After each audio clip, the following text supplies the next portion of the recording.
Hi, Mrs. Robinson. I'm so excited today to be talking to you about your student Mary. I absolutely love her. She's been in my class for quite a while now, and I've just been able to see her flourish and see her interact with other students, and she really is such a light, and she has such a joy for music, and she has a joy for reading, and I feel lucky because in my class we are doing mostly reading and writing content, and so she can really be experiencing something that she genuinely enjoys, and I have been striving to also show her a joy for the other subject areas. So as I said, Mary absolutely loves music. She loves singing, dancing. She wants to be a singer and a mom when she grows up, as I'm sure you know. And I have been able to incorporate that into our lessons, and I want to develop it a little bit more in our coursework so that she can be doing something that she really feels like is going to impact her future. Some things that Mary does struggle with are visual and auditory weakness, so I sit her in the front of my classroom so that she can see and so that she can hear me clearly. She does have issues with memory sometimes, and so we are going to be implementing some other things in the class curriculum that will assist her with that. So in my literature class, I really want students to develop their reading and writing skills, but I also want them to grapple with emotional and societal dilemmas. And I think it's very important for students to be interacting with content that not only addresses them, but addresses the entire world, so they learn more about the world in general.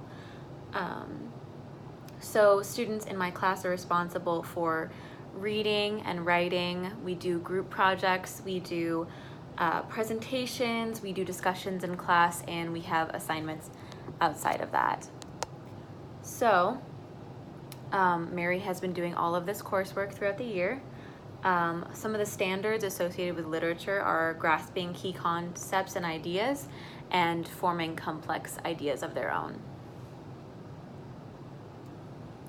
So, how Mary fits into this literature class. Our goal for her is to receive a B or a high B in the class. I would love for her to get an A, and I would love for her to work towards that, but our practical goal right now is going to be a B, and we want to focus her discussion time into a more class-focused discussion because she loves interacting with her peers. Sometimes it gets a little bit off track. So one of my goals is also to have that class discussion be meaningful. I would love for her to turn in her work on time. I would love for her to show a genuine interest in coursework and understand how this class and her other classes impact her life. So for her future, we would love for structured discussion to help her focus her mind and have focus in every area of her life. So kind of take all of her ideas and all of her thoughts and really narrow them down to be able to impact certain things.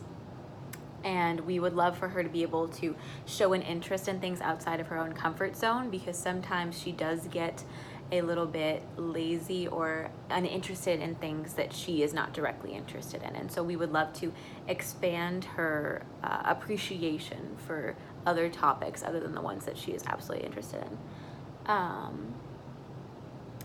And we would love to strive for good grades and for turning in work on time so that she is able to have a good work ethic in her future careers. So as you can see, the classwork, I've done the first couple weeks of class for you, and she seems to be really excelling in group work when she is able to discuss things in class, and she does really great with her reading. She always is reading up to the correct time, up to the correct pages every single week. We never have a problem with that because she does really enjoy reading. So my average goal for her assignments would be a 85, and right now it is a 76, so we're not that far off. And next we're going to go through some of the strategies that I'm going to be implementing that will help her move that average up. And my average goal for her class reading and participation is 90, and right now she's at a 97, so that's absolutely great. And I think that as the semester progresses, everything will just improve. So the first strategy that I would like to implement is visual learning. So I would love to, because students with Down syndrome do have, they love to learn visually. So there is an app called ThingLink that I would love to use to allow her to interact with material in a visual way.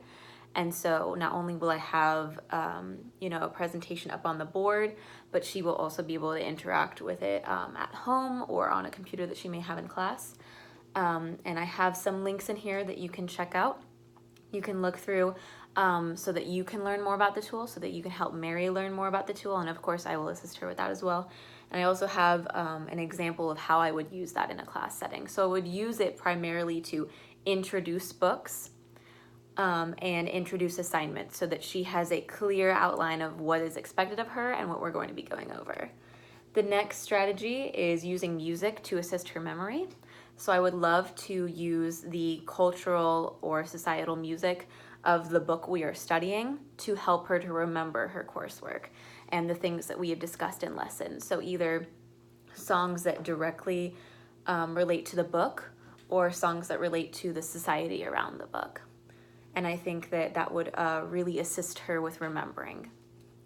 And the third strategy would be handwriting, because students with Down syndrome, as you know, do have struggles with fine motor skills. So I would love to give her a talk to text app that she can use to speak her assignments. And I think that it would really assist her with those assignments she's getting medium to bad grades on. I think that this app would really assist her with that, because I'm sure that her handwriting skills really are impacting that. And so this is where I got all of my information from, and I would really encourage you to look more into this so that you can understand my strategies and the way I'm going about things. And again, it was so great to meet with you. And again, I absolutely love your student. I think that she is going to do great this semester, and I think that she's going to continue to excel in her life.